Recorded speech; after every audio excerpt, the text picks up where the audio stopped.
Hey, what's up, guys? Johnny the Barber back at it once again. Johnny Be Good on Instagram if you care to follow.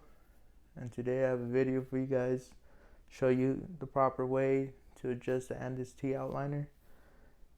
This adjustment is going to help you not mark up your client's neck, okay? It's still going to be sharp, it's still going to hit real good, but you do not want them to be too sharp, right? Especially if you're heavy-handed.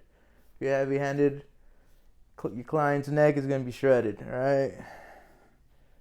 So yeah, like the video if you like it, dislike it if you dislike it, consider subscribing, and catch you guys on the next one.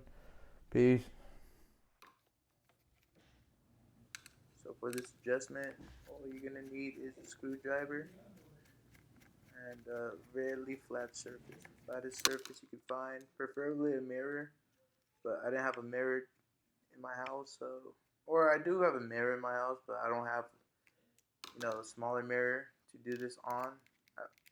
Just recording purposes, this is going to be the best option. Alright, so here you're going to start off by you taking the screwdriver and taking 2 screws off of the Anids machine, removing the cutting blade and the steel blade. So this is a step I usually just do when adjusting a clipper, and I suggest it just to keep it clean and easier to adjust. Is spray it down. Well, first you want to wipe off any hair that's on there, and then spray it down with some cool care just to make sure it's clean.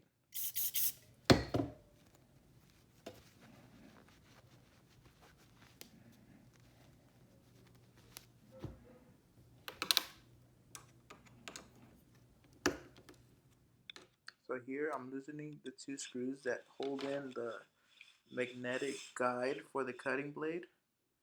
This is where the actual adjustment is going to be made. So I put on the cutting blade on the guide, and then I tighten 1 screw just so it's snug, so it holds its place but still gives some give if you push it.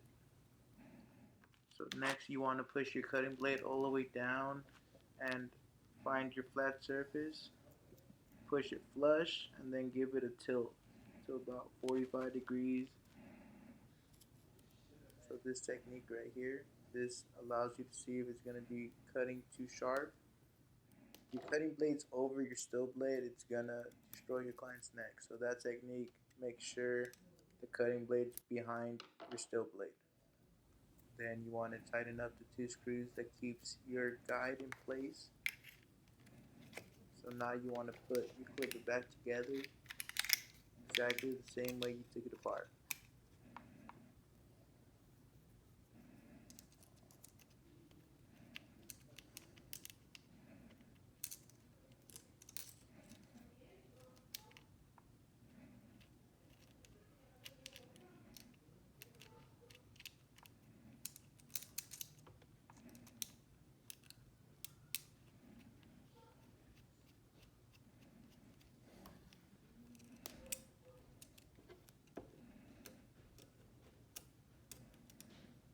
Apologize right here because you're going to see me struggle to put this screw on, but just know that it's not as hard as it looks.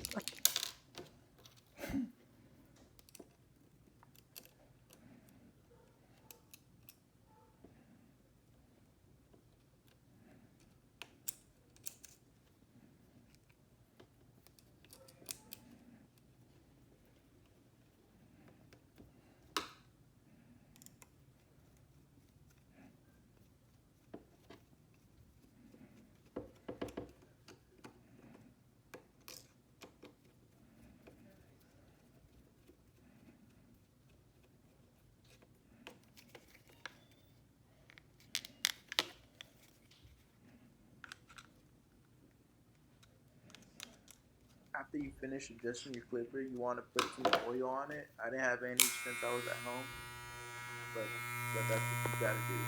And here I'm testing the machine out on myself just to make sure it's not cutting me. If it's cutting me, you know what I mean? If it's cutting my arm, it's gonna destroy your neck, okay? You're gonna scar up people, it's not gonna be cool. I'm putting down the clipper with some pressure, some pretty good force just to make sure it's not gonna cut, and it's still cutting real nice. If it's a sharpened blade, it's gonna cut nice. with this adjustment. You don't need it to be too sharp. Okay.